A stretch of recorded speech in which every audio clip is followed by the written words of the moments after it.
Was completing the Critterpedia your favorite part of Animal Crossing New Horizons?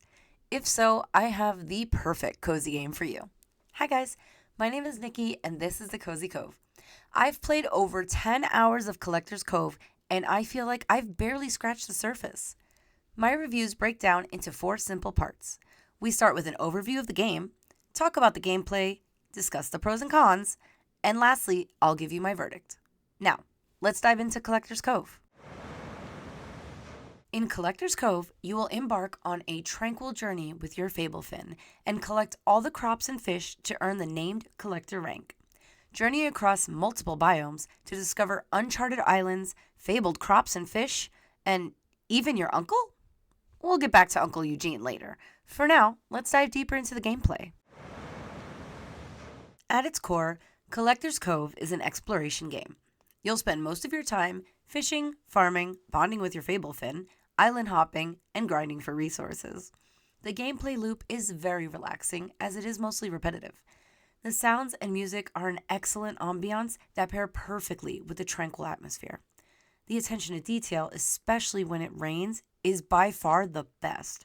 The rain sounds are expected, but I didn't expect the edges of the camera to be wet. Little details like that always enhance games. Another small but important detail is when Flotsam appears beside your boat. Your Fablefin will call out to you, so make sure you play with the volume up.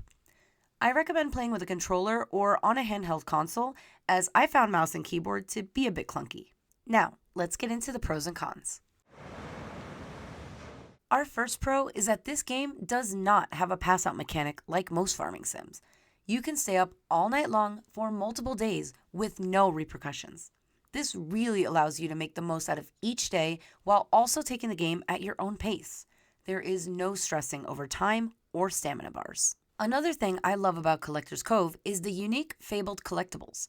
Without spoiling what they are, I can say they are very creative and playful.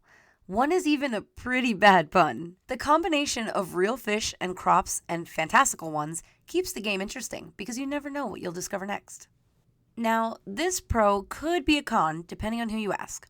I personally love a chill, repetitive gameplay loop, especially after a long day at work. It's a nice way to enjoy a game while also being able to turn your brain off.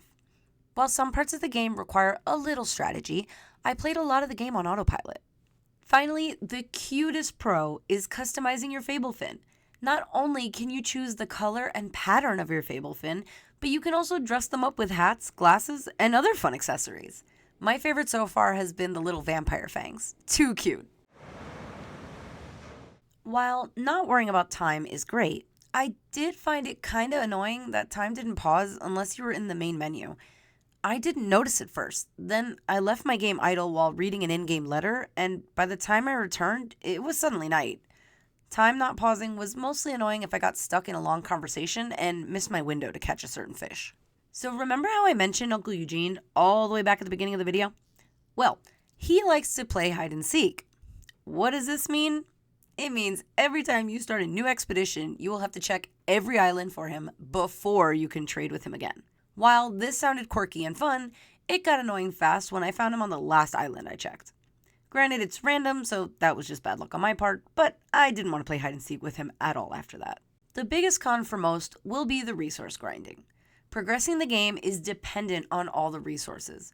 Looking for a fabled fish? You better have the right resources to make that specific fish's bait.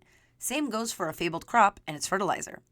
While each island has plenty of resources, they do not respawn, so you will need to visit new islands if you're short on resources. If you pick every island clean and still need more resources, you'll have to start a new expedition to spawn a brand new map. But beware, as this also triggers Uncle Eugene's game of hide and seek. I highly recommend trading for all the hints before starting a new expedition. Now that we've discussed the pros and cons, let's dive into what I thought of Collector's Cove. Collector's Cove took many things we love about other simulation games and neatly packed them all into one very cozy game. I really enjoyed my time playing and got super addicted to Collector's Cove. I would say I just want to collect one more thing, and suddenly it was 2 hours later. I had a lot of fun discovering all the fabled collectibles and unlocking new biomes. If you're looking for a calm, go at your own pace kind of game, then I recommend checking out Collector's Cove. I'm giving Collector's Cove 4 out of 5 starfish. Will you be picking up Collector's Cove, or is it a pass? Let me know in the comments. I'd love to hear your thoughts. Don't forget to like and subscribe, and I'll see you all next time.